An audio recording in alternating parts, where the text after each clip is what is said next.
Hello everybody, my name's Ian and today you're watching the Helmsburg Sawmill. In today's video, I'm going to be sawmilling this 32-inch sycamore log into cants. I would like to remind you guys, don't forget to like today's video, and if this is your first video, make sure to hit that subscribe button for the 4 blades of carnage that you're about to see. And could you guys do me a favor and leave me something to read in the comment section? I want to read your guys' memorable stories about giant sycamore trees that you've had to deal with, whether it be through logging or sawmilling. I'm real quickly going to talk to you guys about cants and what those are. A cant is just a form of pallet material. Those blocks that you guys see me ripping off will just get reed sawn and run through a machine and rip down into slats for pallets through another outfitter that we sell these to. They take a minimum of 6 inches wide and a maximum of 10 inches wide, and they also like them around 3.5 to 3 5/8 inches thick, and that's what I go for. And sycamore is mainly considered a pallet species. The lumber looks pretty, but it dries out very crooked and warped, and it's also shaky, and you can even kind of see the shake ring in the butt of that log right there right now. They will accept sycamore cross ties, however, ties aren't allowed to have any shake rings, so that excludes most sycamore. If you get some nice sycamore that doesn't have any shake rings, they'll gladly accept them as ties. Now this was just one log pulled out of a big pile, and that pile was a mix of other pallet species. There's softer hardwoods like quaking aspen or cottonwood, or there were our version of junk logs in that pile as well, just logs that we're not going to use or saw into anything else other than cants. I do take a couple 1-inch boards to make our own pallets with, and that's just to maximize the yield out of this log. There's still some wasted in the edging strips later on when I rip the cants right off the side. It's not much though, and it's to help speed up production. Now this was a 32-inch sycamore log, and I'm just going to say they get so much bigger than this. Sycamores and cottonwoods, they get massive. They get much bigger than what this mill's able to handle. I know that some of you have seen sycamores or cottonwoods that are 8 to 10 feet on the stump. When you're handling logs that are this big, you got to be real careful whenever you turn it, because you don't want to knock the carriage off the rails and you don't want to break anything. And I could also run it through quicker. However, I don't want to stretch the cables because of the weight of the log, and the top saw can't handle the speed that the head saw can handle. It just doesn't have nearly as much power. Twice in this video, slivers fall down and get wedged between the sidewall and the saw itself and cause rubbing. The first time it wasn't quite wedged, I went ahead and just stopped and got it out after everything was shut down. The second time it was just sitting there, so I went ahead and tried to push it on through, and it just got sucked on down in, and you guys will see. And at a certain point towards the end, I'll be turning my block over and over again, and you guys will probably be wondering why. There was some built up mashed wooden debris and sawdust in between the knees and the block itself that wasn't allowing it to sit level on the carriage. So whenever you spin the block, the underneath corners do a real good job of sweeping the rails. So back to what we're doing with cants. We've been hot and heavy into them now for 2 days. The video I put up after this one is going to be a good speed run of some small to medium-sized cant logs for good speed and production. And I haven't mentioned it much, so I'm going to now, but I don't have a computer in my cage. I'm doing all the sets in my head. I'm going to go ahead and quiet down, and I'm going to let you guys listen to what that sycamore sounds like going through the saw.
here comes sliver number 1. And it doesn't actually get sucked down, but it's just sitting there. And most of the time when you go to try and push it through, it just gets sucked down in there and it heats up the saw.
And this log was also at least 8 months old, so a lot of that sapwood was starting to rot, which means our grinder was just chewing up these edging strips.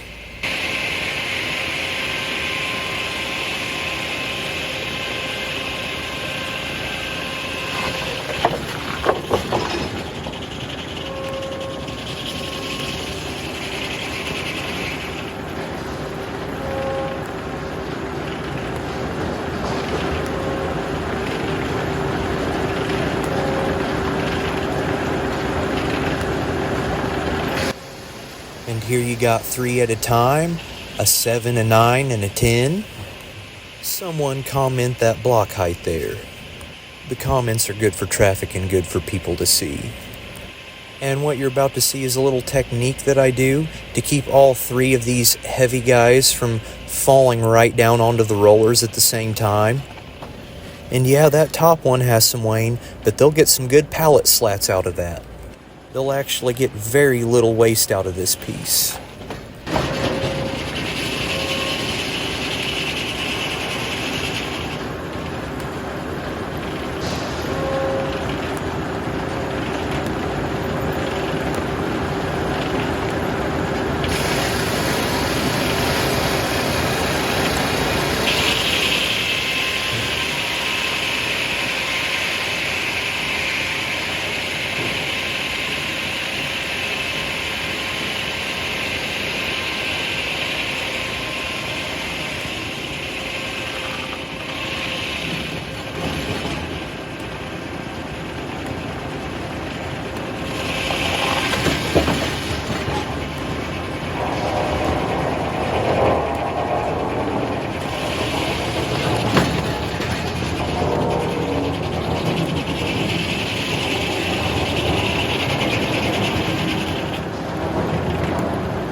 There's your 3 almost full bundles of cants. Poplar, beech, sycamore, maple, red oak. There's some gum in there. There was an ash log earlier.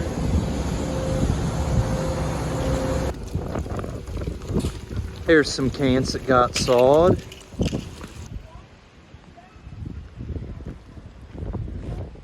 Here's some more cans. And there's the last stint of cans. And that's what we're going to be doing again tomorrow. I hope you guys enjoyed today's video. Tune back in again next time.